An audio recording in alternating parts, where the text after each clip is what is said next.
Pues buenos días, de nuevo muchas gracias por acompañarnos, ahora sí en esta última sesión del seminario, en la cual únicamente Carlos Pérez y yo entendimos que es viernes, todos los demás personas que nos acompañan venían demasiado formales.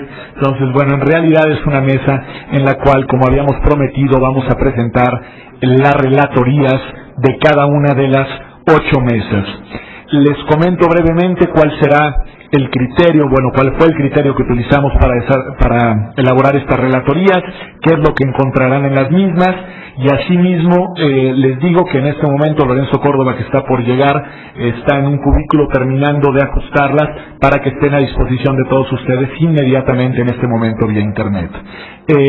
Las relatorías lo que hicimos fue mesa por mesa con el apoyo de los moderadores de cada una de ellas, a quien agradezco no únicamente su participación en la mesa que les correspondió, sino sobre todo ese esfuerzo para elaborar las relatorías. Se hizo una especie de síntesis temática de los aspectos que fueron tratados, de aquellos aspectos en los que hubo coincidencia y de aquellos aspectos en los que hubieron divergencias. Intentamos hacer, como debe ser en estos casos, un ejercicio de mucha imparcialidad y de mucha objetividad para recoger solamente aquellas posiciones que fueron efectivamente planteadas en la mesa.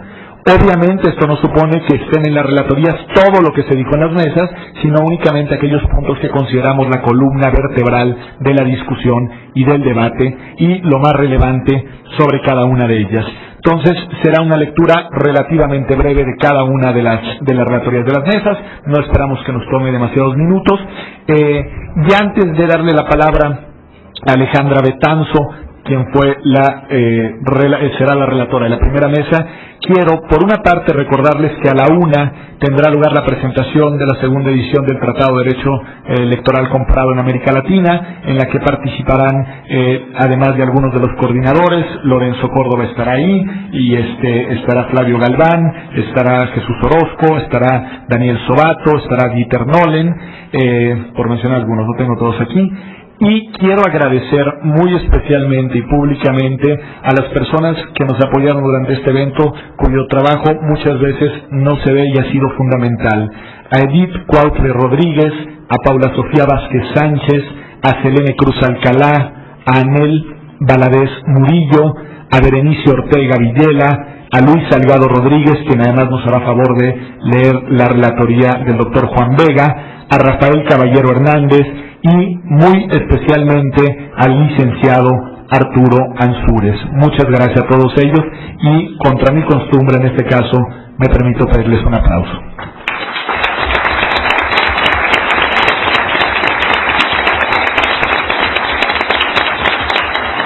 Ahora sí, sin más, tiene la palabra la maestra Alejandra Betanzo.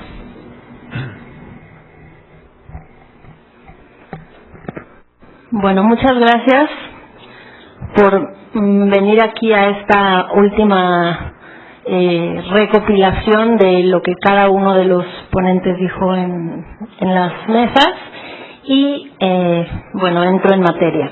En la mesa de partidos políticos predominaron las coincidencias por sobre las divergencias. El común denominador de las participaciones fue señalar la tensión existente entre lo que son los partidos hoy en día y lo que deberían ser para el funcionamiento de la democracia representativa. La mayoría coincidió en que los partidos políticos están desprestigiados. Las razones del desprestigio son varias, entre otras, los excesivos recursos que gastan, su distanciamiento de la ciudadanía y la falta de democracia en su interior. Ello ha llevado a que los ciudadanos se encuentren desilusionados con la política en general y que cada vez en mayor proporción busquen participar de formas no convencionales. Los ponentes que participaron representando algún partido político reconocieron cierta responsabilidad en su propio desprestigio y propusieron tener una visión crítica y no autocomplaciente para juzgar sus acciones. Su sugerencia para alcanzar lo que en teoría se espera de ellos fue reivindicar su papel en la democracia, fortalecer la autonomía de grupos de diversos intereses en su seno, fomentar el pluralismo en la toma de decisiones, así como los acuerdos democráticos. Así como todos coincidieron en que nuestros partidos de hoy dejan mucho que desear, hubo consenso sobre lo necesarias que son estas organizaciones políticas para el funcionamiento de la democracia representativa. De hecho, todos aclararon que las críticas comunes a los partidos van dirigidas más al papel que estos juegan actualmente y no al de los partidos políticos como componente esencial del juego democrático. Y es en este sentido que todos se pronunciaron en contra, o al menos escépticos, respecto a propuestas que pretenden despartidizar o ciudadanizar a la política, o privilegiar al dinero privado para el financiamiento partidista. La reflexión de los participantes de esta mesa giró en torno a 6 temas muy relacionados entre sí, y es en ese orden que hoy presento esta relatoría. Tema 1. ¿Es necesaria una ley de partidos políticos? En la mesa hay quienes opinaron que una ley de partidos le daría unidad al tema y permitiría desarrollar con mayor nivel de detalle las normas que deben regir a los partidos políticos. Sin embargo, los ponentes coincidieron en señalar que sería suficiente con reformar el libro 2 del COFIPE, en donde sería posible incluir normas más específicas respecto a los derechos, pero también a las obligaciones y las responsabilidades de los partidos políticos.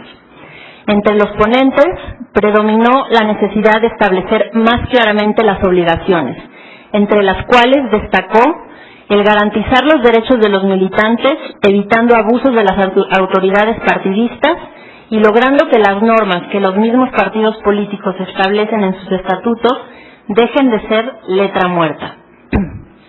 Tema 2. ¿Es lícito y hasta dónde el control de la legalidad y la democracia interna en los partidos? Relacionado con el punto anterior, existe un consenso respecto a la necesidad de regular a los partidos políticos por 2 razones principales.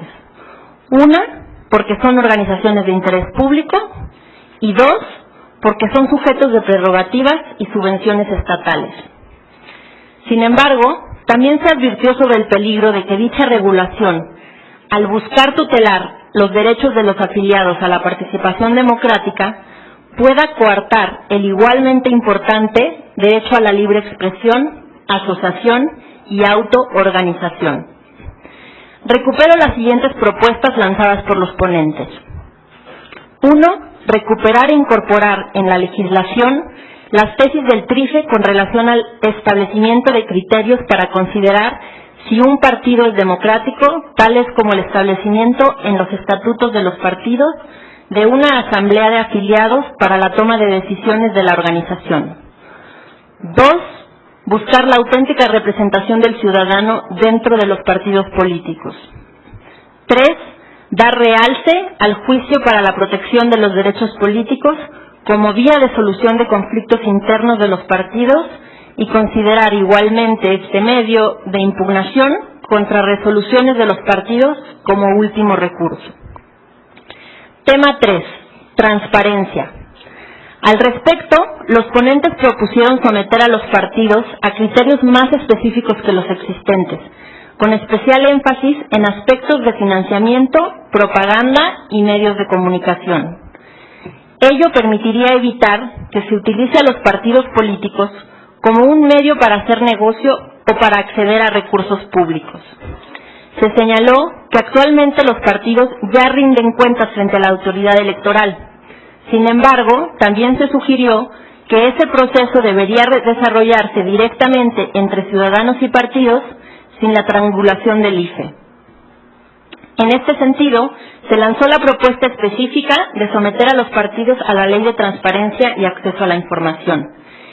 Ello permitiría que estas organizaciones rindieran cuentas, brindando información tanto a militantes como a ciudadanos en torno al origen y destino de los recursos. Bajo esta legislación, los partidos estarían obligados a informar, por ejemplo, sobre adquisiciones de obras y contratos y a transparentar sus relaciones con los medios de comunicación. Finalmente, para fortalecer la misma capacidad fiscalizadora del IFE, varios ponentes coincidieron en ratificar la supresión del secreto bancario y fiscal para esta autoridad electoral. Tema 4. Candidaturas independientes. Los miembros de la mesa manifestaron sus sospechas respecto a las voces que defienden la posibilidad de que existan candidaturas independientes.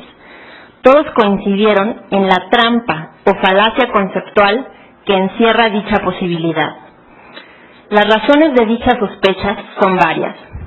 Primero, se señaló que la supuesta independencia de las candidaturas independientes respecto de los partidos políticos no es más que hipotética, en tanto que éstas parten del deseo de representar un interés.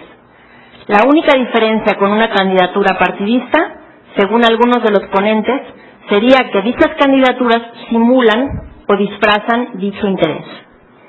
Segundo, para ser exitosa, una candidatura independiente necesita de una propuesta política, de dinero y de simpatizantes, lo que al final los lleva a crear una organización cuasi partidista, que tendría los mismos fines que un partido, pero evadiendo obligaciones estatales. Tercero, y especialmente a nivel federal, si finalmente un candidato independiente gana el puesto de elección popular, tendrá dificultades para formar mayorías que le permitan generar cooperación entre el Poder Ejecutivo y el Legislativo. Cuarto, algunos ponentes señalaron el riesgo de que dichas candidaturas desemboquen en construir apoyo alrededor de un líder carismático que no está obligado a rendirle cuentas a nadie. Quinto, alguno de los ponentes advirtió sobre la posibilidad de que alrededor de las candidaturas independientes a nivel regional o local se puedan crear mini partidos regionales que, en teoría, podrían tener efectos perniciosos para los partidos políticos. Sexto, las candidaturas independientes no solucionarían uno de los principales problemas que los partidos políticos enfrentan actualmente, es decir, la necesidad de democracia interna y el respeto a los derechos de los militantes. Séptimo, tal y como estipula la legislación actual, si se admitieran las candidaturas independientes, se dejaría en desventaja a las APN, que para poder postular a un candidato necesitan convertirse primero en un partido político, para lo que existen requisitos significativos. Octavo y último, algunos ponentes señalaron que en tanto que las candidaturas independientes dependerían de dinero privado, solamente ciudadanos con recursos significativos tendrían la capacidad de lanzar una candidatura propia, o en su defecto, tendrían que depender de recursos provenientes de intereses particulares. Respecto a las anteriores preocupaciones, solamente una parte minoritaria de la mesa defendió que la legislación, tal y como está, es generosa y correcta en cuanto a las opciones para formar partidos. No obstante, otra parte de la mesa se mostró insatisfecha con la legislación actual e hicieron propuestas como las siguientes. 1. Crear legislación que garantice las condiciones para que existan todos los partidos que la sociedad quiera, de manera que la política esté abierta a la ciudadanía. Más concretamente, se propuso derogar la reforma al COFIPE de 2003, que estipula que solo las APN pueden convertirse en partidos políticos, y 2, dar a los partidos la posibilidad de coaligarse, pero que aparezcan de manera independiente en las boletas y sus votos sean contados por separado para efectos del mantenimiento de registro. A pesar de que, como ya mencioné, hubo cierto consenso en la mesa en contra de las candidaturas independientes, cabe señalar que hubo quien aún defendió que, a pesar de sus defectos, la posibilidad de estas candidaturas independientes garantizaría el derecho constitucional que tiene cualquier ciudadano a postularse. Para hacerlas viables, se propuso un registro de candidaturas independientes que permita a la autoridad, entre otras cosas, identificar los apoyos y controlar su uso de recursos. Tema 5. Requisitos de registro y pérdida de registro. A pesar de que los ponentes hicieron alusión a la existencia de evidencia suficiente sobre la utilización de partidos como negocio, plantearon que la solución no está en restringir la pluralidad. sí, como la mayoría coincidió, la representación formal de intereses es vital para el diálogo, para mejorar equilibrios y evitar la tendencia a concentrar el poder. Para preservar e incentivar la pluralidad del sistema y garantizar que existan tantos partidos como los ciudadanos necesiten, se propuso reducir los requisitos para obtener el registro de partidos políticos y evitar eliminar el componente de representación proporcional. También algunos se pronunciaron por mantener el 2% de votos para mantener el registro. Entre las desventajas de establecer umbrales altos para obtener el registro de partido político, se mencionó que estos obligan a hacer alianzas contra natura, además de promover la aparición de partidos de corte corporativo. También, por último, se propuso ofrecer al público padrones de militantes. Tema 6, procedimiento de liquidación de partidos políticos. Las participaciones de la mesa de partidos políticos de este seminario también coincidieron en la necesidad de crear reglas sobre pérdida de registro, liquidación de los bienes y deudas del partido. En concreto, se propuso que dado que actualmente no hay medio para exigir cuentas a un partido que ya perdió el registro, este debiera permanecer constituido hasta que rinda cuenta sobre el origen y destino de los recursos utilizados. Asimismo, se señaló que deben establecerse procedimientos específicos de liquidación. Finalmente, para el cajón desastre, los participantes de la mesa dejaron el tema de las precampañas, el financiamiento y el transfugismo. En cuanto a las primeras, se pronunciaron a favor de definirlas como procesos políticos internos y no mediáticos. En este sentido, alguna voz propuso que fuesen descalificados en caso de que hubiera presencia de ellos en medios. También se puso de relieve la importancia de mantener el financiamiento público para no subordinar la vida de los partidos al dinero, así como reducir gastos de campaña, creando un sistema menos oneroso de finanzas públicas. En cuanto al transfugismo, dos participantes explicaron que este fenómeno genera confusión, en tanto que sus protagonistas, señalados como tránsfugas, son candidatos no comprometidos con los términos ideológicos del partido político que los acepta. Entre las propuestas concretas para regular el transfugismo, resaltaron dos. La primera sugiere que se impida que en menos de 2 años compitan candidatos que recién hayan cambiado de partido, y la segunda, que propone crear una cláusula de afinidad en los partidos. El resto fueron exhortos a que los propios partidos respeten sus programas e ideología. Conclusión.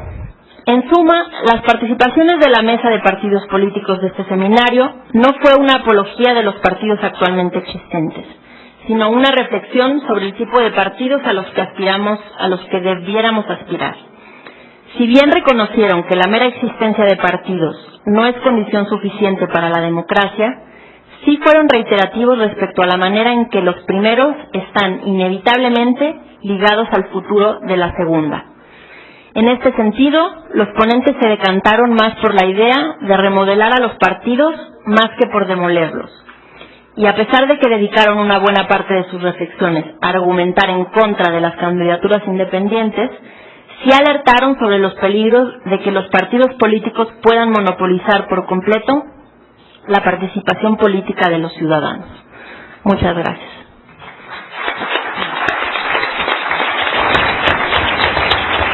Sin más, le doy la palabra al doctor Lorenzo Córdoba, que en lugar del doctor Daniel Barceló, moderador de la segunda mesa que no pudo acompañarnos, nos hará favor de dar lectura a la relatoría elaborada por el doctor Barceló y con la ayuda de Selene Cruz. Gracias. La relatoría, evidentemente, insisto, reiterando lo que ha dicho el doctor Salazar, es autoría del doctor Daniel Barceló, quien moderó la mesa 2, correspondiente a medios de comunicación y democracia. Solo para la memoria, en esta mesa participaron como ponentes Carmen Aristegui, Javier Corral, Sergio Sarmiento, Miguel Carbonell, Jorge Islas y Raúl Trejo.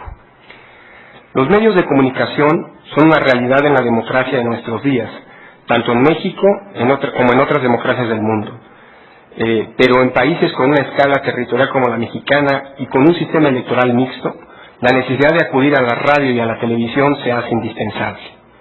Este es un fenómeno insoslayable de la democracia, que por ello concretó la estrategia electoral de los partidos en la pasada elección del 2 de julio de 2000. Sin embargo, no obstante el reconocimiento de la centralidad de los medios, en la mesa 2 se señaló también por algunos de los ponentes que está demostrado que no hay una relación directa entre gasto en medios y acceso a medios y resultados electorales, como lo demuestra la elección pasada presentada en cifras al auditorio por algunos de los conferencistas. El peso de los medios en la pasada elección se hizo evidente, entre otras cosas, porque los partidos políticos invirtieron en ellos la mayor parte de sus prerrogativas económicas para obtener el triunfo electoral. Precisamente, la participación preponderante de los partidos políticos en la competencia electoral a través de los medios de comunicación explica que se haya focalizado en esta variable del proceso electoral la impugnación de la elección presidencial. En opinión de un conferencista, opinión que no fue rebatida por los demás, la del 2 de julio de 2006 fue una elección intervenida por el gobierno en turno. A ello se añade además que dicha intervención generó un fallo inconsistente del Tribunal Electoral del Poder Judicial de la Federación, se dijo así, en tanto que éste se apartó de la jurisprudencia establecida, lo que a juicio de dicho ponente proyectó incertidumbre y desconfianza entre la ciudadanía y confrontó a la sociedad. Se señaló en la mesa 2 que el Tribunal Electoral no utilizó medios científicos a su alcance, como el monitoreo a medios e impactos del spot o sobre el votante, para haber probado el grado de intervención en la elección, como sí lo hizo por contraste, se dijo, la Suprema Corte de Justicia de la Nación al utilizar métodos científicos como el ADN como prueba de paternidad. Con la experiencia de la pasada elección y de cara al futuro, se dijo al analizar el tema de los medios de comunicación y la democracia en México, que debe distinguirse que una cosa es la publicidad política que compran los partidos y otra el acceso a los medios de información de los miembros de los partidos derivada de sus cargos públicos o su función política dentro del partido o del proceso político en general. En opinión unánime de los conferencistas, el país ha progresado significativamente en cuanto al acceso a los medios. México ha avanzado en lo general en acceso a medios si comparado con respecto a 20 años atrás. Los medios se han abierto al pluralismo y ahora existe un cierto equilibrio en el acceso a los mismos. Si bien también fue subrayado que en los estados sí hay un desequilibrio enorme, sobre todo en las televisoras públicas, en cuanto al acceso a los medios de las oposiciones al grupo en el poder. Ahora bien, al mismo tiempo en que los medios se han abierto a ofrecer información sobre ideas, personajes o partidos políticos diferentes al que controla el gobierno en turno, se señaló la alta concentración en materia mediática en radio, pero sobre todo en televisión, situación que no parece resolver, sino que por el contrario agrava, exacerba la nueva ley de radio, televisión y cinematografía. En la opinión de dos conferencistas de esta mesa, está ante la Suprema Corte de la Justicia de la Nación la ley en cuestión, misma que fue impugnada ante la acción de inconstitucionalidad, señalando que este órgano tiene la posibilidad de rectificar lo hecho por los legisladores por el impacto negativo que puede llegar a tener en la democracia mexicana. Otro conferencista señaló incluso que la alta concentración mediática vertida en la nueva ley se ha constituido en uno de los mayores peligros para la democracia mexicana. Dicho arreglo institucional se caracteriza por la ausencia de reglas de competencia y por un órgano regulador de las telecomunicaciones bajo el control de las empresas mediáticas, mismas que tienen incluso tomadas las comisiones congresuales competentes en ambas cámaras del Congreso de la Unión. La alta concentración de medios auspiciada por la legislación actual sobre la materia genera una relación de causa-efecto en relación con la legislación electoral vigente por lo que hace a la compra de espacios a los partidos. Un conferencista señaló que la contratación de espacios por los partidos políticos es manipulada por las empresas mediáticas en términos mercantiles y políticos mediante dos subterfugios. Uno, descuentos a los partidos políticos, decisión mercantil, pero sobre todo política, y dos, adjudicación de las bonificaciones. En este sentido, las televisoras venden tiempo que está facturado para efectos de la ley electoral, pero además ofrecen la posibilidad de que candidatos puedan ser entrevistados o se hable bien de ellos, esto es, el acceso a los medios por vía diferente. En opinión de este conferencista, ambos subterfugios son una violación flagrante a la ley que impacta además en la oferta absolutamente libre de los periodistas de definir qué información política es relevante. Es de notar que la percepción negativa en lo general de la antes citada nueva ley de radio y televisión y cinematografía, si bien al parecer es mayoritaria, no fue unánime entre los conferencistas de la Mesa 2. Para un conferencista, la ley debe establecer que la responsabilidad de la autoridad es la de otorgar concesiones en régimen de competencia y vigilar que se cumplan las leyes. Para varios de los ponentes, el fenómeno de la concentración de los medios de comunicación genera efectos negativos sobre la calidad de la democracia representativa en varios sentidos.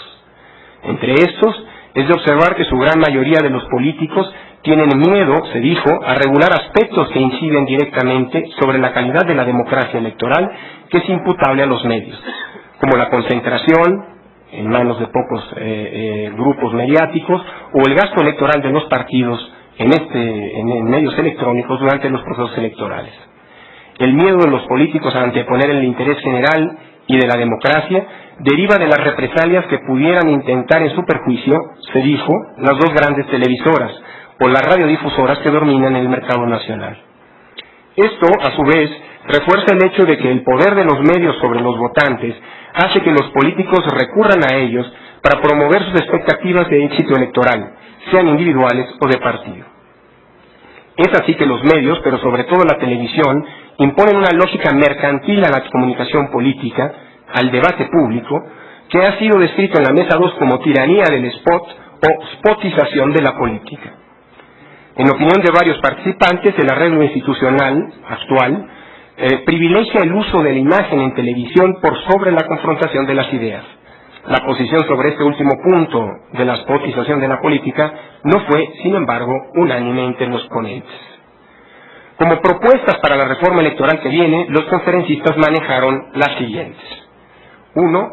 Determinar la posibilidad de anular la elección presidencial por fractura de la equidad en la competencia e introducir nuevos instrumentos de prueba en la ley electoral para que puedan ser utilizados por el tribunal para elecciones futuras, tales como las encuestas e impacto entre los votantes. 2. Romper la alta concentración de los medios de comunicación, especialmente el de la televisión. 3. Regular la publicidad electoral en cuanto al exceso del dinero que fluye a ella, mediante la prohibición total de la compra de espacios en medios de comunicación por parte de los partidos, y que la autoridad electoral sea la que gestione los espacios en medios y los distribuya proporcionalmente entre los propios partidos políticos. Sin embargo, en sentido contrario, un conferencista señaló que no compartía la idea de que la contratación de publicidad fuera determinada por la burocracia, sino que deberían ser los partidos políticos quienes la determinen en función de sus intereses. 3. Reducir el tiempo de las campañas electorales. 4. Establecer topes a los gastos de las campañas de los partidos políticos. 5. Reformar la estructura de la industria mediática electrónica, incidiendo en a. La desconcentración y competencia en el sector de la radiodifusión para acotar el carácter con tendencias monopólicas de esta industria. Y b. Configurar un nuevo modelo de competencia en la televisión. Restricción, pues, para que cada empresa que participe en el mercado de los medios no pueda controlar sino hasta un segmento determinado máximo de audiencia. 6. Con respecto a la limitación de la libertad de expresión, se expresaron dos posiciones que parecían estar en contradicción. Un conferencista, yo quitaría lo parecía, pero es la autoría del doctor Barceló, un conferencista sostuvo que como regla general se debía primar más la absoluta libertad de expresión en las campañas electorales con respecto a partidos y candidatos. Las tres limitaciones a ello serían: no hacer imputaciones delictivas a los adversarios políticos, no vulnerar el derecho a la intimidad entre los candidatos, lo que en todo caso sería objeto de un juicio civil, y 3. Los meros insultos que no añadan ningún elemento al debate, como sucede en Alemania y España. Por contraste, otro conferencista señaló que la reforma a las leyes electorales no debe sancionar la toma de posición de los ciudadanos y sus asociaciones frente a los candidatos que compiten por un cargo público. Apuntó que no suscribiría la idea de la limitación por una autoridad sobre qué información política se ofrece. En todo caso, se requiere una autocensura de los propios medios de libertad en cuanto a definir su política de información. Complementario a ello, a la jurisprudencia le corresponde, caso por caso, sentar las bases del margen y los límites de la libertad de expresión cuando se perciba que los medios violan el arreglo del libre juego en las expresiones políticas.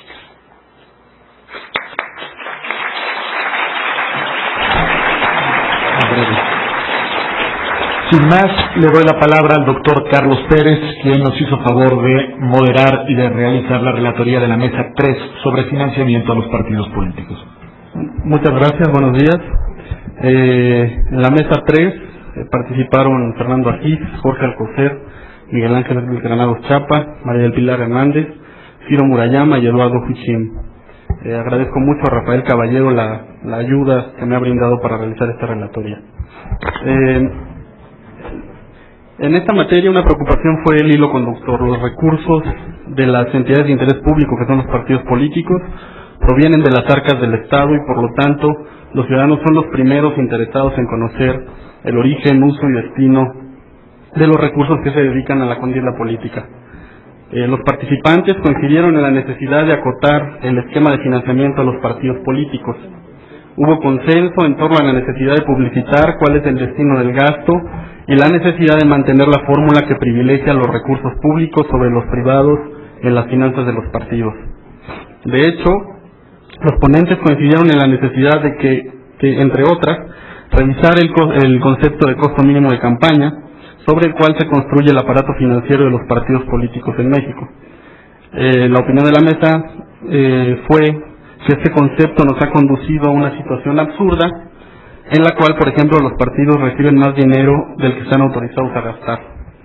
Fueron unánimes los planteamientos en torno a distinguir el tipo de elección dentro de la fórmula que se utiliza para calcular el monto de recursos que año con año se entrega a los partidos políticos.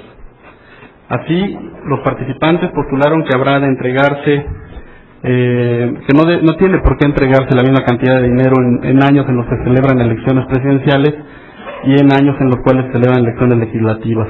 Hacerlo no tiene sentido. El financiamiento debe ajustarse en razón de que haya o no campañas electorales.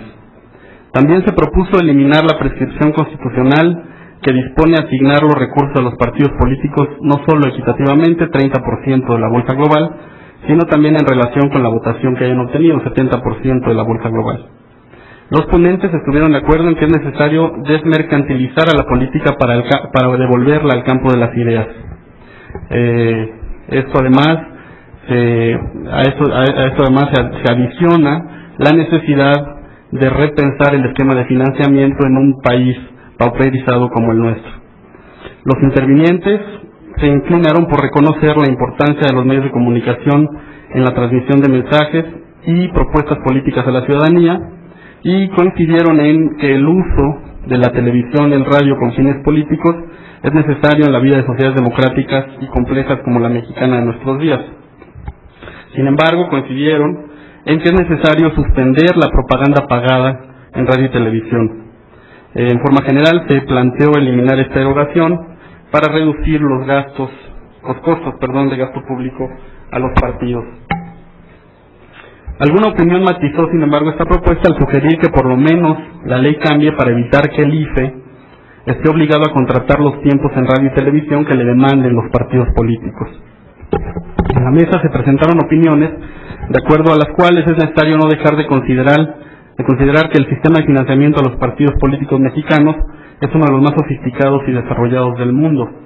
Entre los aciertos del modelo actual que debemos recordar es la preeminencia del financiamiento público frente al privado, los límites al gasto, la facultad de la autoridad para fiscalizar a los partidos, la prohibición a ciertas fuentes de financiamiento, la facultad de las autoridades para hacer auditorías a los partidos y el desarrollo de las elecciones competidas y reales.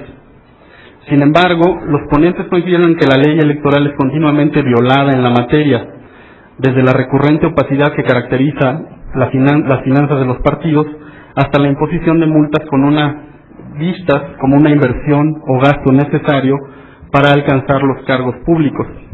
Lo cierto es que las insuficiencias punitivas de la ley electoral del COFIPE son evidentes a todos.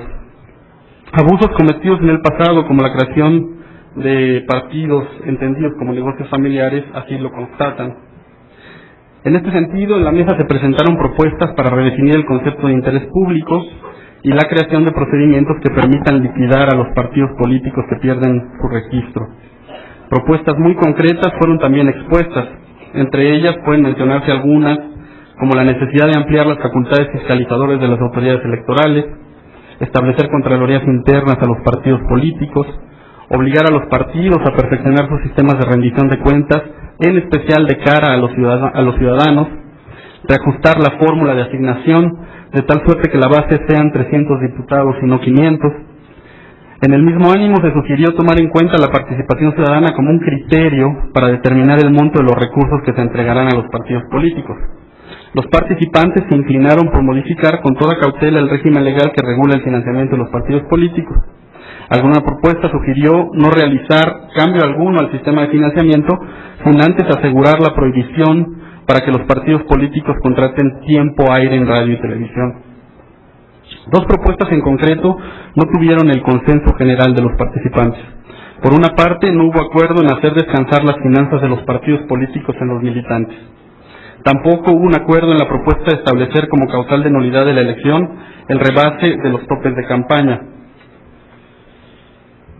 Y, digamos, esas son las conclusiones principales de la mesa 3. Muchas gracias.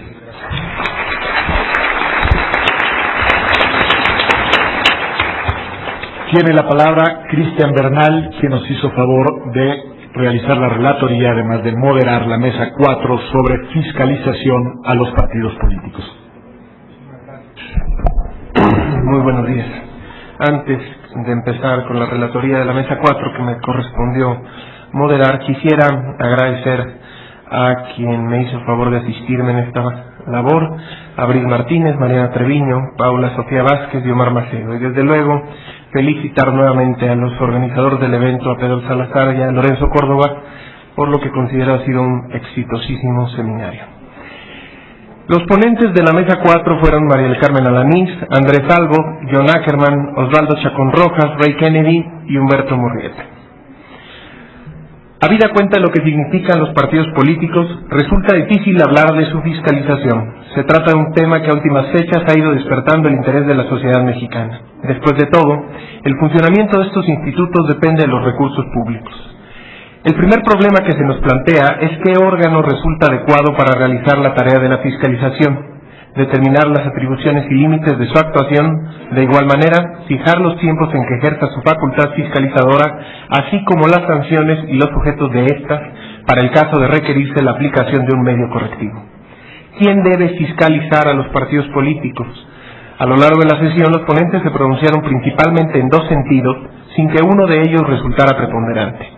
El primero es el que considera que el IFE debe mantener su facultad fiscalizadora, pero debe de estar provisto de las atribuciones, instrumentos y herramientas suficientes para el óptimo ejercicio de su función. Esto a partir de un diagnóstico compartido. Es menester una reforma en el Código Federal de Instituciones y Procedimientos Electorales que amplíe y fortalezca sus facultades de fiscalización.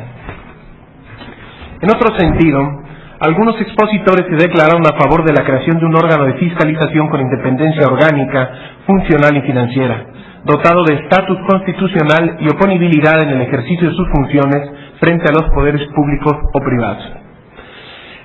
Respecto al tema de atribuciones y límites de la autoridad fiscalizadora, se planteó reiteradamente la facultad del órgano de fiscalización de pedir en todo momento a las autoridades bancarias, financieras y hacendarias informes de los estados financieros de cada partido con relación a los recursos públicos y o privados que reciba de personas morales y físicas, sin menoscabo de los informes que el propio partido de manera espontánea debe rendir, mismos que, para asegurar la transparencia de su actuar, deben ser puestos a disposición de la ciudadanía a través de su publicación en Internet y medios impresos.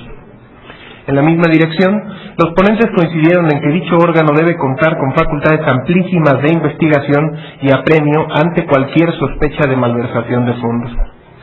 Los límites derivan de la actuación de los mismos sujetos de fiscalización, ya que escapa de las atribuciones del auditor los contubernios en que puedan verse inmiscuidos.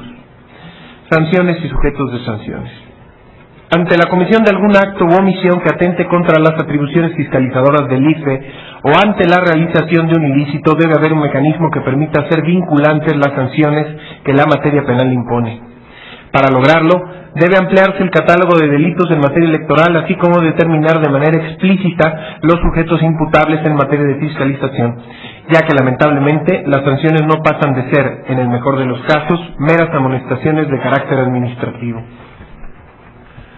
Precampañas. Se comentó que en las precampañas donde el individuo aspira a ser candidato, el partido se deslinda de toda acción que llegaren a emprender sus grupos militantes a favor del aspirante. Son dos los dilemas fundamentales, el gasto y la utilización de los medios de comunicación. Uno de los expositores sostuvo que una mayor inversión de recursos públicos o privados no garantiza el posicionamiento de una candidatura, ni mucho menos el triunfo. Los medios de comunicación son un factor que influye, pero que no determina el rumbo de una elección, dijo. Se reiteró la importancia de que los funcionarios, mediante el empleo de las facultades que les otorga el COFIPE, soliciten a los precandidatos informes sobre el origen y destino de los recursos empleados. El flujo de esta información permitirá que la sociedad compare la administración interna de cada partido, tome decisiones y ejerza su voto de una manera más razonada. La sanción pecuniaria duele, la sanción del voto mata. El tema de la fiscalización de los partidos políticos está ligado al de la confianza de los ciudadanos y, por tanto, a la gobernabilidad democrática. Para lograr la transparencia de los procesos internos de los actores políticos que deriven un ejercicio democrático, es importante la coadyuvancia entre los ciudadanos, los partidos políticos, el órgano fiscalizador y los medios de comunicación. Muchas gracias.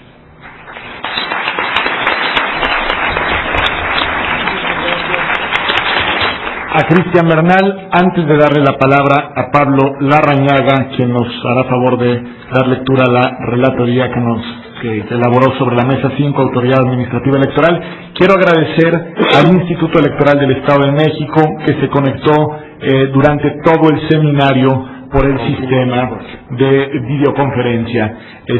Parece que en esta ocasión este seminario ha sido un seminario que ha tenido un seguimiento muy prolijo, muy vasto a través de videoconferencia, a través de internet, y por lo mismo creo que, además de las personas del Instituto Electoral del Estado de México, procede a hacer un reconocimiento y un agradecimiento de parte de Lorenzo y mía al equipo de cómputo de este Instituto de Investigaciones Jurídicas, a los camarógrafos que estuvieron aquí permanentemente presentes, a quienes permitieron la transmisión y a quienes en el instituto dieron seguimiento desde sus cubículos. También a ellos, gracias.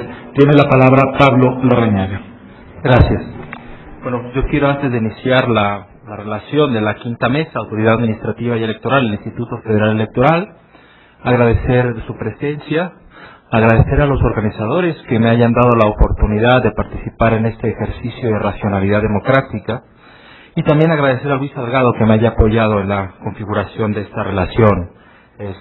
Bueno, los participantes dicho esto, que no es de trámite, los participantes en esta mesa fueron Horacio Duarte, Arturo García Portillo, Mauricio Merino, Ricardo Valero y Martín Vera. Creo que puede decirse que el rasgo principal del desarrollo de la discusión en esta mesa, que tuve el honor y añado el gusto de moderar, fue el alto grado de acuerdo fundamental entre las partes, al menos en lo que se refiere al objetivo que por su título parece buscar este seminario: la presentación, consideración y evaluación de propuestas para una futura reforma de la democracia mexicana.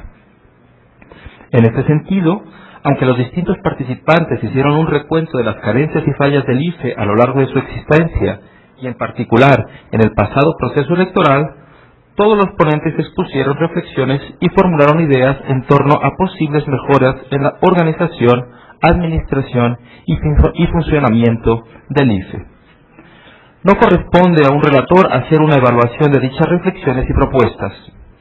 Sin embargo, como no puede ser de otra manera, su tarea de síntesis conlleva la responsabilidad de juicios de relevancia y de priorización expositiva y enunciativa. En aras a la neutralidad y a la sistematicidad, para auxiliarme en esta tarea, me permitiré utilizar como guía en la relación de los contenidos vertidos en esta mesa el marco analítico que formuló en su exposición el profesor Mauricio Merino, presentando las deficiencias más significativas detectadas por los ponentes en cada una de las 4 principales funciones de la autoridad electoral y desde luego exponiendo, en su caso, las propuestas de solución. En este punto es importante señalar que dado que el contenido íntegro de las ponencias se encuentra a disposición del público, en esta relación no me detendré en señalar el origen de los argumentos, sino que pondré énfasis en su contenido, en que, como he señalado, llama la atención un importante grado de coincidencia entre los expositores. Elementos para un análisis funcional del IFE. Sobre la base de un análisis institucional comparado, el profesor mismo propuso evaluar el desempeño del IFE en virtud de 4 categorías funcionales en el ámbito electoral, compartidas por cualquier autoridad en esta materia, con independencia de su diseño. La función registrar, realizada por las normas, procesos y autoridades encargadas de regular las condiciones de participación en los procesos electorales. La función técnico-administrativa, realizada por las normas, procesos y autoridades encargadas de la organización de los procesos electorales. La función de control y supervisión, realizada por las normas, procesos y autoridades encargadas de garantizar las condiciones de competencia y equidad en los procesos electorales. Y las funciones jurisdiccionales, realizadas por las normas, procesos y autoridades encargadas de sancionar los actos electorales. Tras insistir en que no existe un modelo generalmente aceptado o una mejor práctica reconocida a nivel mundial, el profesor Merino señala las tendencias generales que en su conjunto pueden servir para configurar un contexto de evaluación del IFE y sobre todo para orientar los grandes trazos de su eventual reforma. La primera tendencia consiste en la separación orgánica de las funciones registrales y jurisdiccionales. La segunda tendencia es la subordinación jerárquica de las funciones registral, técnico-administrativa y de control y supervisión a la función jurisdiccional. La tercera tendencia consiste en la participación activa de los registros civiles de población en la actividad registral. Y la cuarta tendencia consiste en la temporalidad de la función técnico-administrativa. Análisis de las funciones del IFE. Respecto a la función electoral, la primera función electoral, el IFE es 100% responsable a nivel nacional de la función registral. Y de acuerdo a la generalidad de los expositores, su desempeño en esta materia ha sido satisfactorio. Sin embargo, se señala el problema que supone que el Registro Federal de Electores esté operando de facto como Registro Nacional de Población, dado que ni el diseño ni de la configuración del padrón electoral ni las propias competencias del IFE son las adecuadas para el mantenimiento confiable de un registro de población. La utilización generalizada de la credencial de elector como documento para acreditar la identidad genera tensiones entre la propia fiabilidad del padrón que el IFE no puede resolver. En esa medida, la propuesta para una futura reforma consiste en definir las funciones del padrón electoral frente a las funciones del padrón general de población. Función electoral técnico-administrativa. De nuevo, respecto a esta función, se da una evaluación positiva de la operación del IFE. Sin embargo, existe una preocupación general respecto a la eficiencia del uso de los recursos del IFE, en sentido de que se considera que este instituto está dotado de medios humanos, físicos y técnicos que podrían ser utilizados de una manera más racional, apoyando, en colaboración con los institutos electorales locales, la organización de los procesos electorales en todo el país. En este sentido, se reconoce que existe una duplicidad funcional entre el IFE y los institutos electorales locales, con el consecuente despilfarro de recursos públicos. En este último sentido, se apuntó también la posibilidad del adelgazamiento del personal operativo del IFE y la oportunidad de considerar la posibilidad de un régimen de temporalidad en la función técnico-administrativa, como estrategias para reducir los enormes costes que supone al erario público la organización de procesos electorales. Función electoral y de control y supervisión. Naturalmente, en este punto el balance del funcionamiento del IFE fue menos unívoco que en los casos anteriores.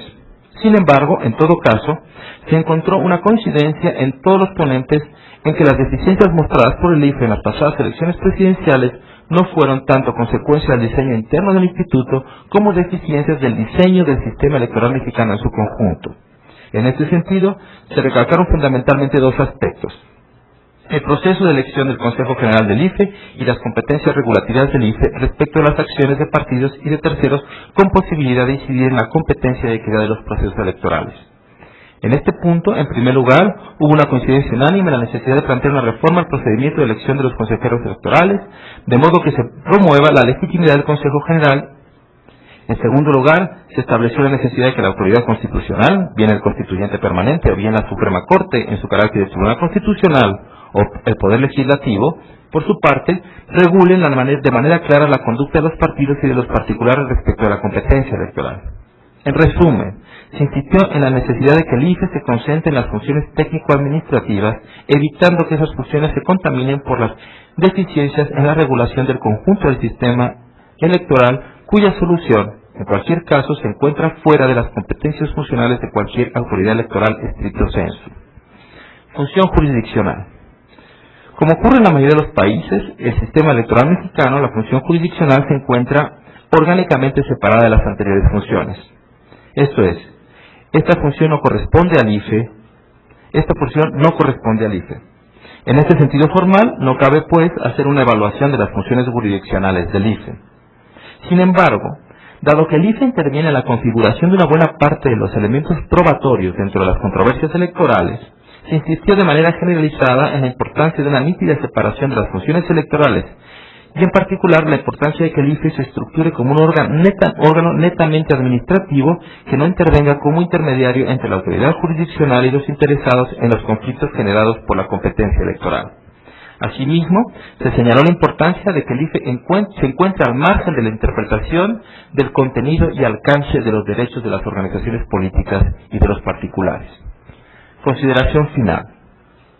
Por último, aunque no es un asunto correspondiente a las funciones electorales, no puede dejarse de señalar la coincidencia entre los ponentes de que el Consejo General del IFE cuente con la confianza de los principales participantes en los procesos electorales. Como se señaló, en esta cuestión resulta particularmente relevante el diseño de procedimientos de selección de los consejeros. No obstante, en relación con la actual polémica en torno a la conveniencia de remoción del Consejo como condición para la discusión en términos de una eventual reforma, la opinión general fue que esa es una condición necesaria.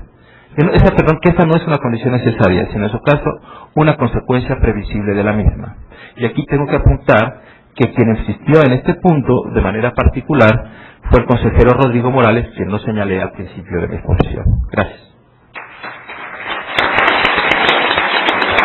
Muchas gracias al doctor Pablo Larrañaga. Tiene la palabra el maestro Imer Flores, quien nos hizo favor de moderar la mesa de representación política y elaboró la relatoría correspondiente.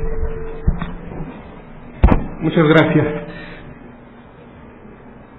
En esta mesa contamos con la participación de 7 ponentes: María Amparo Casar, Felipe González, José Antonio Crespo, Arturo Núñez, Ricardo Becerra, Pedro Joaquín Caldwell y Lorenzo Coro, a quienes reitero mis felicitaciones por sus brillantes exposiciones.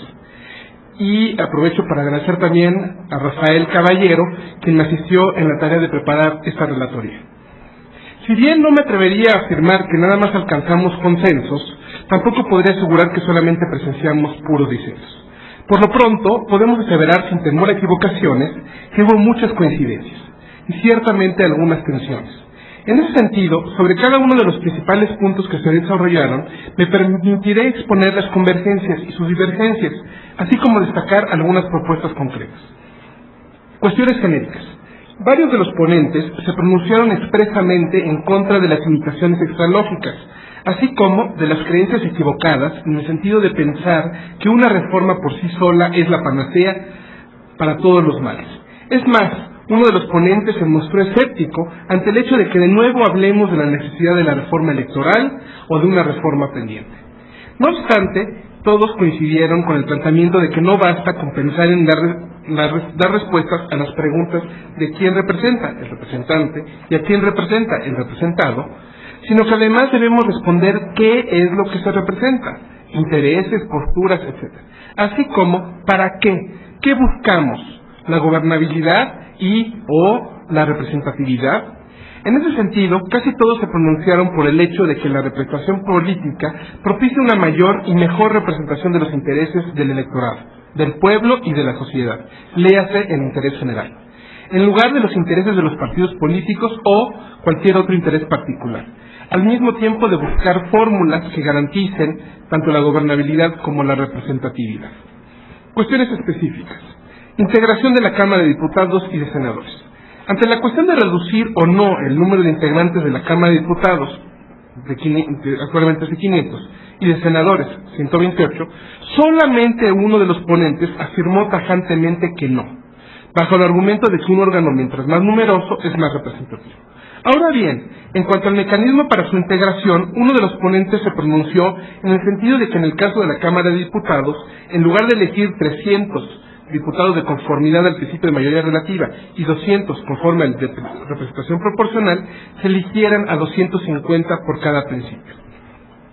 Otro de los ponentes se pronunció en el sentido de que en el caso de la Cámara de Senadores se reforme el mecanismo actual. Lo recordamos nada más, fórmula ganadora de 2 senadores y uno de primera minoría por cada una de las 32 entidades federativas, lo cual da 96, así como los 32 restantes distribuidos conforme al principio de representación proporcional, da un total de 128.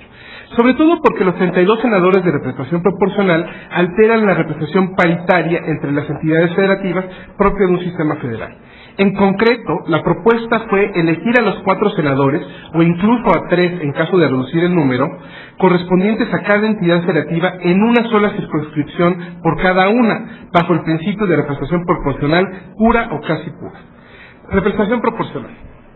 Contrario a algunas voces que se habían pronunciado en el sentido de desaparecer el principio de representación proporcional, porque consideran que ya en apariencia, primero, ha cumplido con el doble objetivo de abrir la puerta de la representación a los partidos pequeños en lo que era un régimen de partido único o hegemónico, y de consolidar un sistema de partidos plural y competitivo. Y segundo, ha distorsionado la representación al generar fenómenos de sobre o subrepresentación. Es más, uno de los ponentes sostuvo este argumento en el sentido de reducir el margen del 8% de sobre o subrepresentación. No obstante, el consenso en la mesa fue en el sentido de mantener la representación proporcional. Asimismo, uno de los ponentes hizo una apología del umbral actual del 2% y con evidencia empírica trató de demostrar que el efecto atribuido de sobre y subrepresentación, aunque sistemáticamente beneficia a las mayorías, no es tan grande, no es mayor a un 7%, como comúnmente se afirma. En este mismo sentido, se había pronunciado otro ponente, quien había insistido en la necesidad de diferenciar el umbral no solamente para acceder a cargos de elección popular, sino además para que el partido político pueda obtener el registro. Pero en cambio, para mantenerlo proponía un incremento hasta el 5%. En este sentido, al menos 2 ponentes coincidieron en que habría que reformar la regulación de las coaliciones para que la asignación de curules de escaños no sea conforme al convenio celebrado entre los partidos, sino a la votación registrada al estar claramente diferenciadas en sus recuadros en las boletas. Reelección legislativa. En el caso de la reelección legislativa, uno de los ponentes se pronunció a favor de la misma, y entre los argumentos pro reelección se citaron: el mayor y mejor vínculo entre representado y representante, la liberalización de la representación de las cúpulas partidarias y sus intereses, la especialización y profesionalización de los legisladores, la posibilidad de que la ciudadanía premie o castigue a sus representantes en las urnas, y las relaciones reiteradas que redundan en una mayor estabilidad y seguridad, no solo entre poderes, sino también entre los ciudadanos y sus representantes. Por su parte, 2 ponentes se pronunciaron en contra de la reelección, y para tal efecto mencionaron una encuesta según la cual el pueblo está en desacuerdo con la reelección de los legisladores y la necesidad de ligar esta reforma a una serie más amplia de reformas tendientes a fortalecer el poder legislativo, incluida la reforma a su ley orgánica, apoyos parlamentarios y hasta la tramitación legislativa preferente. Segunda vuelta. La mayoría de los ponentes se pronunciaron en contra de la incorporación de la segunda vuelta. Entre sus argumentos incluyeron la distorsión o ilusión que genera en el ganador, que resulta electo con un porcentaje mayor al inicial, pero que además tiene ante sí un Congreso dividido o fragmentado. El costo adicional de la segunda vuelta. La tendencia a que en la segunda vuelta la votación puede ser menor que en la primera. Y el hecho de que por sí solo no garantiza que no haya conflictos para determinar a los 2 contendientes. Pensemos en un empate técnico entre el segundo y tercer lugar. Mecanismos de democracia directa. La mayoría de los ponentes están de acuerdo en que estos mecanismos podrían complementar las formas actuales de representación política, pero de ninguna forma suplir al legislativo. Entre las ventajas se mencionó que fomenta una mayor cultura y participación política de los ciudadanos. Otras propuestas que pusieron los ponentes sobre la mesa de discusión son legislar sobre candidaturas independientes, al menos para el caso de presidentes municipales, repensar el tema de la reelección del Ejecutivo Federal, aunque otro de los ponentes se manifestó tajantemente en contra al aludir a la historia mexicana, incorporar reglas para evitar el transfugismo y fomentar la rendición de cuentas, uniformar los calendarios electorales y legislar sobre incompatibilidades parlamentarias, incluida el cabildeo. Muchas gracias.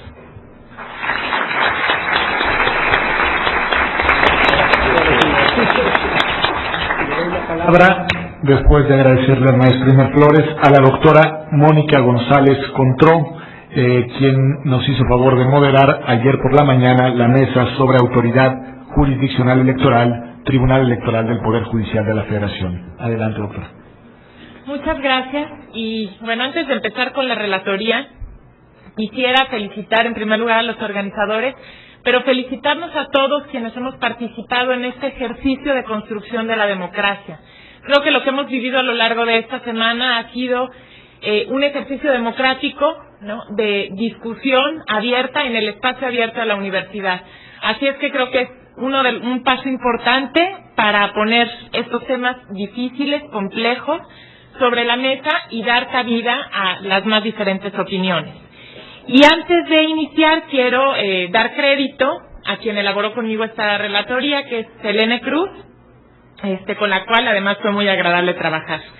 La mesa que me correspondió moderar y en este caso relatar es sobre la autoridad jurisdiccional electoral, el Tribunal Electoral del Poder Judicial de la Federación. Los ponentes que participaron son César Astudillo, Juan Antonio Cruz Parcero, Fernando Serrano Migallón, Manuel González Oropesa, Armando Maitrez y Arturo Saldívar. El tema de la autoridad jurisdiccional electoral resulta de especial relevancia en el contexto de la reforma electoral, sobre todo considerando lo ocurrido durante las pasadas elecciones generales del 2006, en las que el Tribunal Electoral del Poder Judicial de la Federación fue la autoridad que en última instancia definió al candidato electo en un proceso especialmente complejo y con un margen de votación inusitadamente cerrado. El escenario político del año pasado colocó al tribunal en una situación que dejó clara la necesidad de una reforma que previera los supuestos suscitados durante las campañas y el día de las elecciones, además de definir el papel de dicho órgano en lo que se refiere a las competencias en materia electoral. Los principales puntos puestos a debate durante el desarrollo de la mesa y que se consideran prioritarios en la reforma electoral son los siguientes. En primer lugar, la competencia de la Suprema Corte de Justicia de la Nación y del Tribunal Electoral del Poder Judicial de la Federación en el control de constitucionalidad en materia electoral, la estricta regulación de las causales de nulidad en las elecciones y el Tribunal Electoral del Poder Judicial de la Federación como órgano facultado para tomar protesta al presidente electo. Doy lectura al primer punto. La competencia de la Suprema Corte de Justicia de la Nación y del Tribunal Electoral del Poder Judicial de la Federación en el control de constitucionalidad en materia electoral. Para comenzar la discusión, los ponentes plantearon las formas en que puede darse el control de constitucionalidad en el sistema jurídico mexicano. El control abstracto se da cuando existe una posible contradicción entre una norma de carácter general y la Constitución. En estos casos, la ley señala un plazo determinado para promover una acción que tenga como objeto declarar la inconstitucionalidad de la norma. Es claro, según la opinión de los ponentes, que el control abstracto debe ser concentrado y la Suprema Corte el único órgano facultado para hacer la declaratoria correspondiente. En estos casos, aun tratándose de materia o autoridades electorales, el artículo 105 constitucional señala claramente que deberá conocer la Corte. Control concreto. Se refiere al acto de aplicación concreto de la norma jurídica. Es en el control concreto el que plantea el problema en materia electoral, pues dicho control debe ser ejercido por el Tribunal Electoral, ya que no supone pronunciarse sobre la inconstitucionalidad general de una norma, sino sobre los actos de aplicación concretos de la misma. La Suprema Corte de Justicia de la Nación, mediante una contradicción de tesis resuelta en 2002, a la que hicieron referencia varios ponentes, monopolizó el control de constitucionalidad al definir su naturaleza interpretando que el artículo 133 proscribe el control difuso.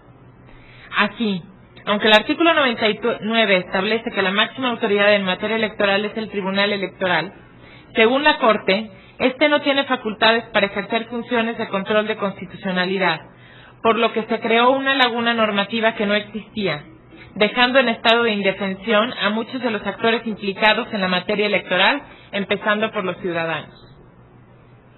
Por otro lado, se mencionó que la resolución de la Corte es equívoca en tanto confunde la naturaleza del control de constitucionalidad, lo que tiene como consecuencia, entre otras cosas, hacer nugatorio el sistema garantista en materia electoral contemplado en la Constitución. Las propuestas sobre los mecanismos para hacer efectivo el control de constitucionalidad en materia electoral fueron diversas. Algunos ponentes sugieren que debe ser la Suprema Corte la encargada de modificar este criterio, ya que se encuentra suficientemente claro en la redacción de los artículos constitucionales. La confusión deviene de una interpretación errónea del texto constitucional y del propósito de hacer valer la superioridad de la Suprema Corte sobre el Tribunal Electoral. Sin embargo, para otros ponentes sería mejor que la participación del Tribunal Electoral en el sistema concentrado de control de constitucionalidad quedara explícito en la Constitución, definiéndose el carácter de este órgano judicial. En este sentido, cabría plantear la necesidad de una reforma cuya redacción no deje lugar a dudas sobre la naturaleza jurídica del tribunal como máxima autoridad en la materia y como autoridad competente para resolver sobre la constitucionalidad en la aplicación de la ley. Doy lectura al segundo punto, la estricta regulación de las causales de nulidad abstracta en las elecciones. El planteamiento del segundo gran eje de la mesa fue motivado, en buena medida, por la actuación del Tribunal Electoral en las elecciones del 2006, en las que se planteó la causal de nulidad abstracta de las elecciones, aduciendo diversos factores que podrían influir en el sentido del voto de algunos ciudadanos. Se sugirió la necesidad de una reforma urgente que defina los criterios en los que proceda la nulidad de las elecciones, reduciendo el margen de discrecionalidad.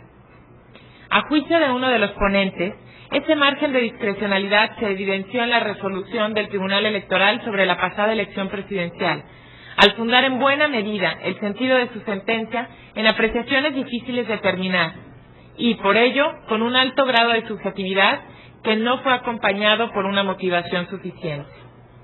Las propuestas giraron en torno a la necesidad de hacer una reforma que establezca criterios taxativos, así como rescatar y corregir el criterio del absurdo. Se mencionó también la necesidad de reprimir oportunamente ciertos ilícitos y hasta prohibir categóricamente la intervención de agentes ajenos a la contienda, con la posibilidad de imponer alguna sanción en número de votos al partido o partidos que resulten beneficiados de la acción ilegal. Tercer y último punto. El Tribunal Electoral del Poder Judicial de la Federación como órgano facultado para tomar protesta al presidente electo. Finalmente, se abordó por parte de uno de los ponentes la necesidad de una reforma que modifique la toma de protesta como presidente de la República contemplada en el artículo 87 constitucional. En opinión del experto, la norma constitucional deriva del juramento religioso que se hacía anteriormente y que aún se conserva en Estados Unidos. Este juramento, en Estados Unidos, garantiza que el presidente es enjuiciable, cosa que no sucede en nuestro país. Por otra parte, la norma constitucional establece que debe realizarse ante el Congreso de la Unión, no porque éste represente la soberanía popular, sino porque era la Cámara de Diputados quien antes de la reforma de 1996 calificaba la elección presidencial. Así, al ser ahora el Tribunal Electoral del Poder Judicial de la Federación el órgano encargado de hacer la declaratoria de validez de las elecciones, debe ser este quien tome la protesta de guardar y hacer guardar la Constitución y las leyes al presidente electo. Conclusión. El punto coincidente de todos los conferencistas es que no podemos retroceder a un tribunal formalista. Debemos incentivar un tribunal electoral garantista. Esto supone dar medios de defensa a todos los actores políticos, incluidos los ciudadanos, sin dejar de lado el principio de congruencia, para que toda protección establecida en la Constitución no sea mera retórica. Gracias.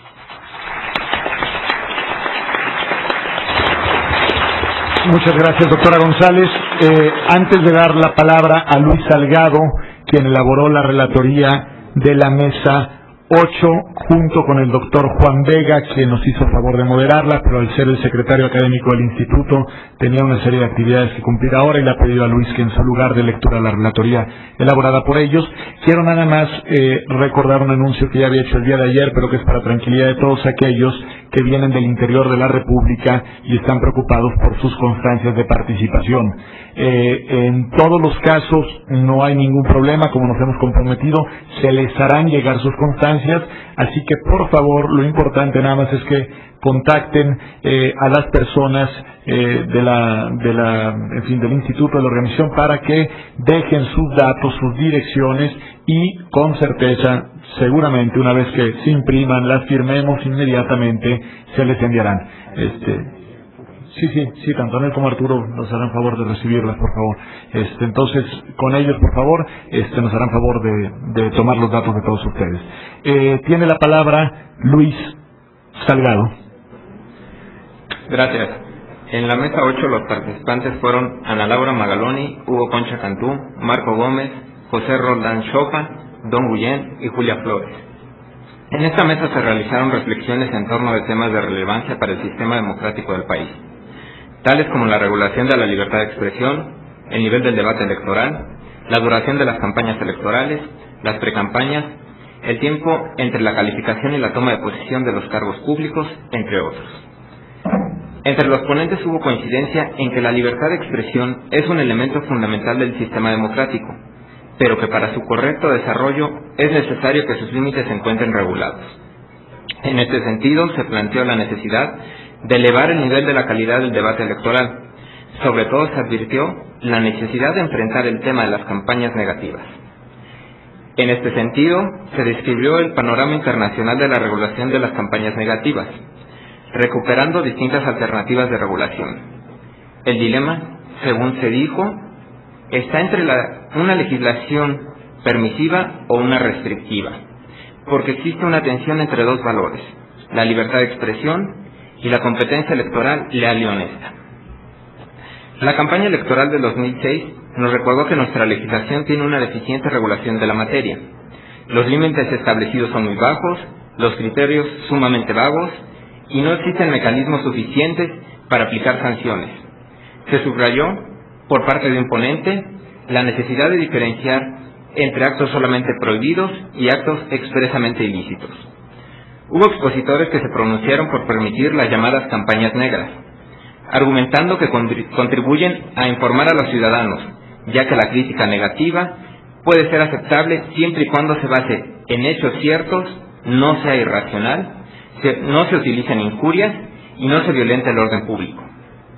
Quienes defendieron esta postura contribuyeron con su argumentación advirtiendo que la libertad de expresión es indispensable para la toma de decisiones autónomas.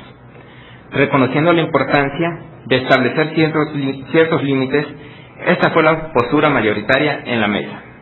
En este sentido, una vez que se reconoció la necesidad de una regulación de propaganda negativa de las campañas electorales, todos los ponentes estuvieron de acuerdo en que no se puede permitir la censura previa, como ya lo ha establecido la Suprema Corte de Justicia de la Nación al analizar la regulación sobre el tema en la legislación de Zacatecas. Se argumentó que toda regulación que presente este problema será inconstitucional. Se advirtió que para regular la libertad de expresión es importante eliminar de la legislación los términos vagos y ambiguos que, lejos de dar certeza, producen incertidumbre. Asimismo, se advirtió que los spots no permiten conocer las propuestas de los diferentes candidatos, ya que, debido a su corto tiempo, simplifican el debate. Esto, se advirtió, inhibe el debate de altura.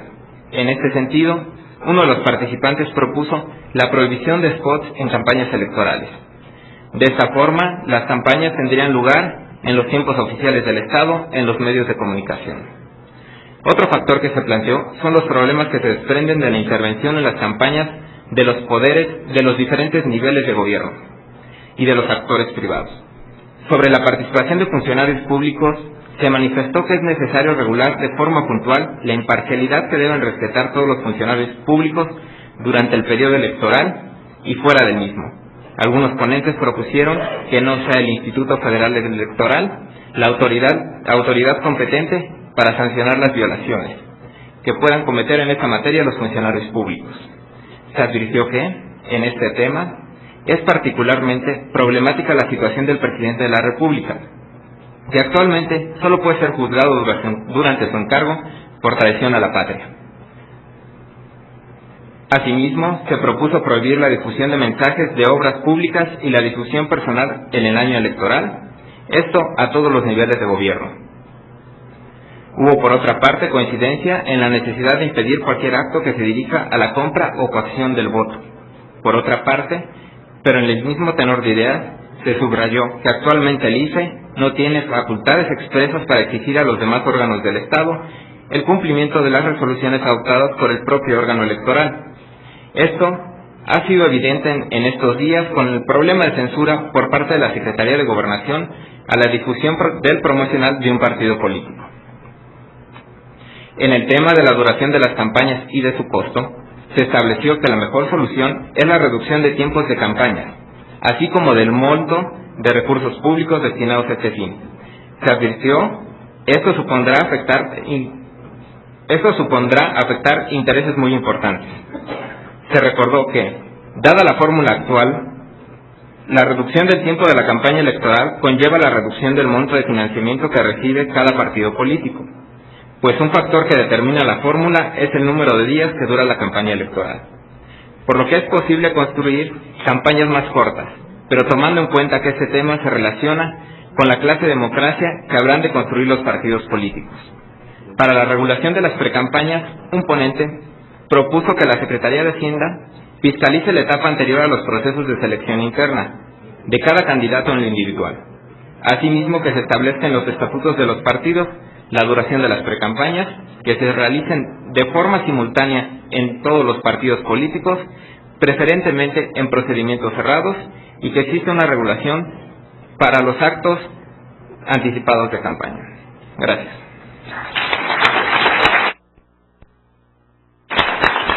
Muchas gracias a Luis Salgado. Tiene la palabra para algunas cuestiones generales antes de la conclusión formal del evento el doctor Lorenzo Córdoba.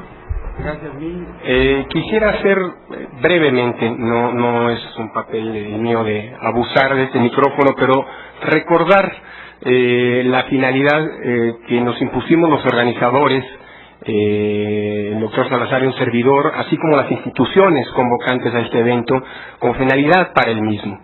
La intención fue, como en algún momento se señaló durante estos días, la de intentar abonar a la discusión en torno a una futura reforma electoral que luego de 10 años, ya 11 años después de los últimos cambios integrales a la Constitución y a la ley, han pasado, con la intención de hacer una especie, permítame decirlo así, de acompañamiento académico a las tareas legislativas en donde se procesará, esperamos, la futura reforma electoral.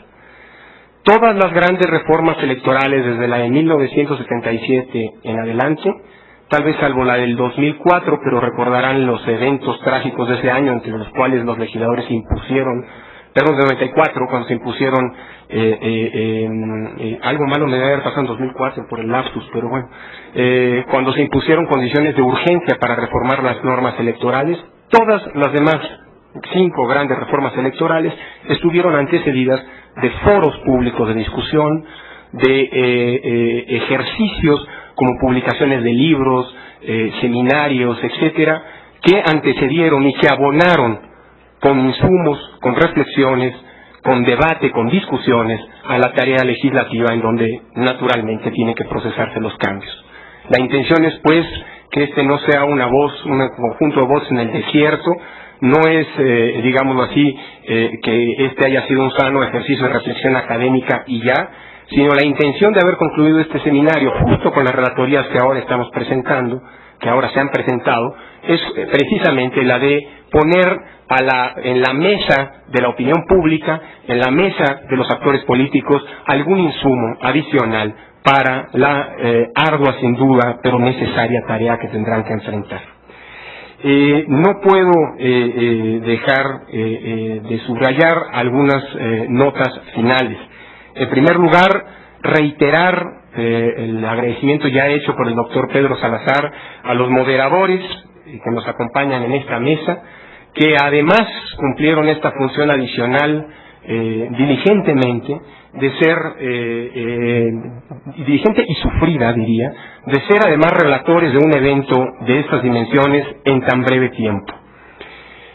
Tan diligente ha sido esta tarea que nos permite justamente ahora poner a disposición de todos ustedes, desde este mismo momento, ya están en línea las relatorías que han sido leídas hace unos minutos, y que en breve esperamos el sufrimiento y el abuso de parte nuestra para con ustedes no se ha terminado, porque les daremos unos días más para presentar una versión un poco más corposa de estas relatorías, con la finalidad de que el siempre eficiente Departamento de Publicaciones de este instituto en unas cuantas semanas pueda tener la versión además impresa. En todo caso, insisto, el acceso es libre.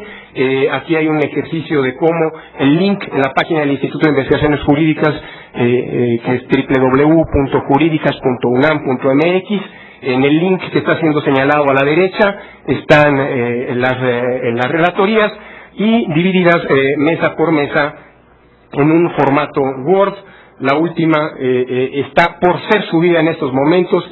Todavía hace unos minutos Luis Salgado y el doctor Salazar, junto con Juan Vega, estaban trabajando en su redacción, pero en fin, es un ejercicio del cual, insisto, no quiero dejar de destacar, no quiero dejar de informar, anticipando a la eventual solicitud de algunos de ustedes de pedirnos las ponencias. Las relatorías ya están en Internet, a disposición del público. De nuevo, gracias a los relatores por esta diligente tarea.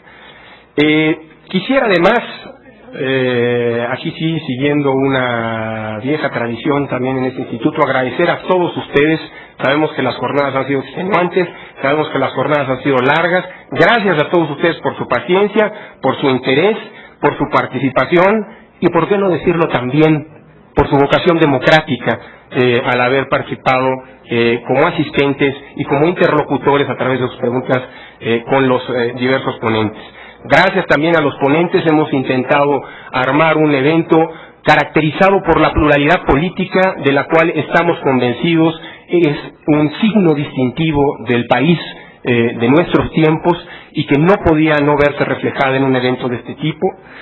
Quiero también agradecer a nombre de Pedro, mío y del equipo que nos acompañó para la realización de este seminario, a la total disposición, apertura, solidaridad y compromiso para con este evento del doctor Héctor Fizfierro, director de nuestro instituto, así como de las autoridades académicas y administrativas del mismo, y por supuesto subrayar de manera muy particular la apuesta, el compromiso, que es solamente uno de los muchos frutos del trabajo conjunto que este instituto recurrentemente realiza con idea internacional.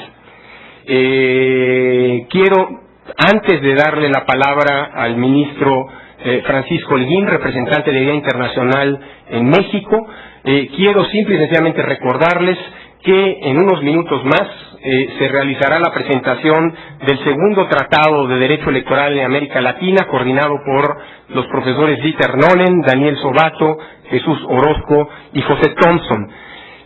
Recordarles también que la presentación de este libro, programada, como lo habrán visto en las invitaciones que se les distribuyeron hace un par de días, para la sala de seminarios Floris Margadant, señalarles que se va a realizar aquí mismo, así que mantengan sus lugares o dejen apartados sus lugares. A la 1:00 p.m. tenemos la presentación de este libro.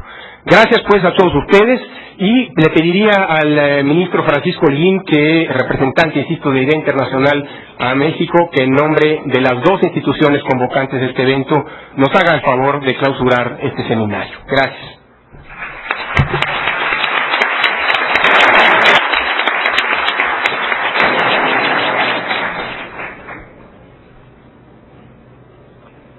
Distinguidos integrantes de la mesa, señoras y señores, las elecciones federales que se celebraron el pasado 2 de julio en nuestro país colocaron bajo una enorme presión a las instituciones y al marco jurídico que garantizan la vigencia de la democracia en nuestro país.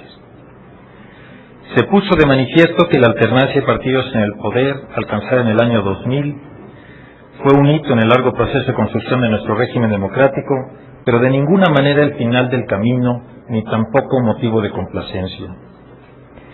Es esta la convicción que dio origen al seminario que hoy concluye y que tuvo por objeto someter a una revisión profunda y plural serena y juiciosa, las características constitutivas de los órganos electorales y las normas que rigen y dan forma al régimen democrático de México.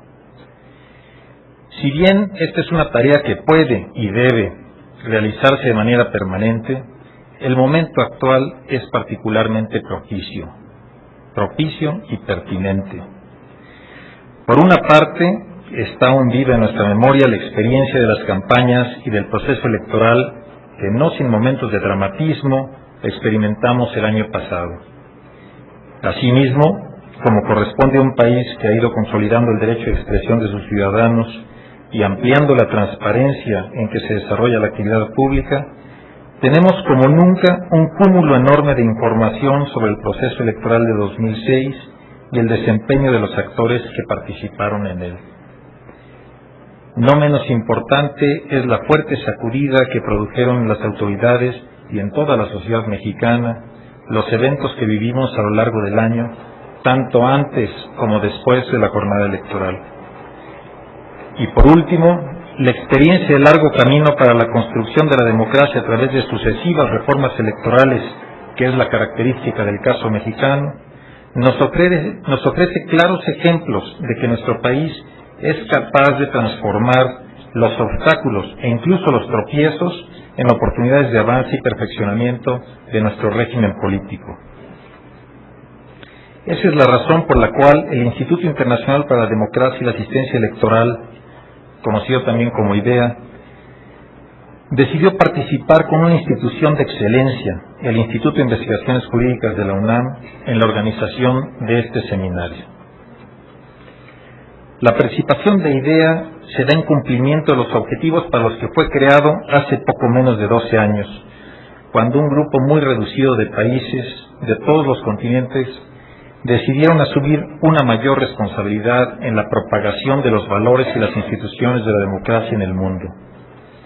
IDEA realiza esta misión de manera respetuosa y neutral en calidad de facilitador. A diferencia de las fundaciones creadas con el mismo objeto, IDEA no aporta recursos financieros ni califica a los estados según sus niveles de desarrollo democrático. En su lugar, pone a disposición de los países interesados los recursos de conocimiento indispensables para la creación de los órganos electorales, la construcción de los marcos legales, el fortalecimiento de los partidos políticos y de las instituciones en las que se apoyan los procesos democráticos.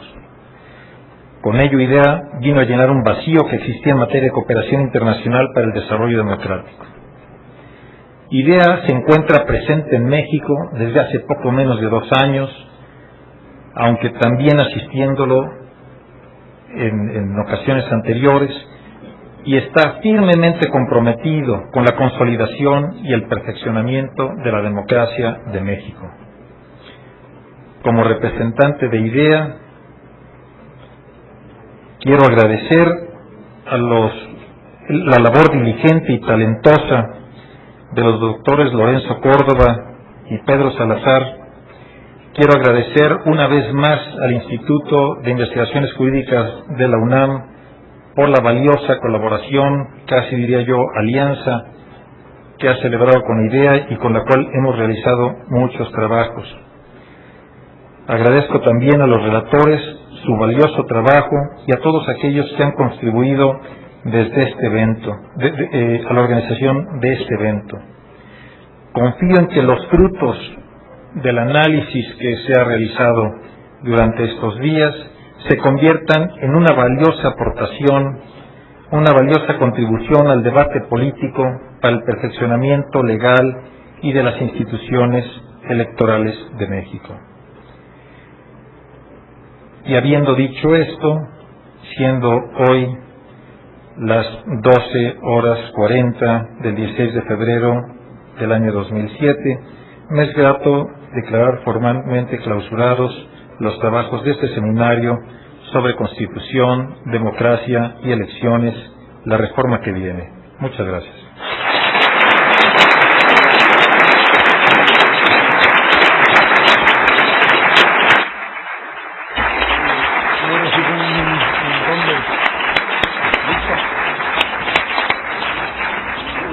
Gracias. No, la llevo ya para el Centro de Entretenimiento Internacional.